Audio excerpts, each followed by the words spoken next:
দেশে ছড়িয়ে পড়েছে রাসেলস ভাইপার আতঙ্ক। এটি একটি বিষধর সাপ। সরকারের ভেনম রিসার্চ সেন্টারের তথ্য বলছে, পদ্মা নদীর তীরবর্তী জেলাগুলোতে এই সাপ বেশি ছড়াচ্ছে। সাপটিকে আতঙ্ক হিসেবে না দেখে সতর্ক থাকার আহ্বান জানিয়েছে বন্যপ্রাণী অধিদপ্তর। একসময় এই সাপ রাজশাহী ও চাঁপাইনবাবগঞ্জ অঞ্চলে বেশি দেখা গেলেও বর্তমানে পদ্মা তীরবর্তী কয়েকটি জেলা ও চরাঞ্চলে ছড়িয়ে পড়েছে এর উপদ্রব।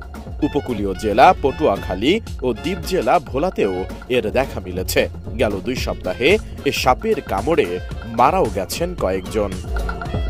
পৃথিবীতে বিষধর সাপ হিসেবে রাসেলস ভাইপারের অবস্থান 5 নম্বরে হলেও হিংস্রতা আর আক্রমণের দিক থেকে এর অবস্থান প্রথমে।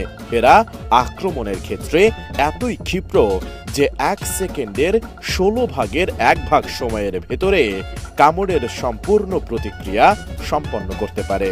এই বিষধর সাপটি এতই বিপজ্জনক যে নিজে থেকে ছুটে এসে আক্রমণ করে মানুষকে।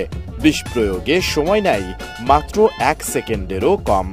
সাপটির বিষক্রিয়ায় রক্ত জমা বন্ধ হয়ে যায়, ফলে অতিরিক্ত রক্তক্ষরণে অনেক দীর্ঘ যন্ত্রণার পর মৃত্যু হয়।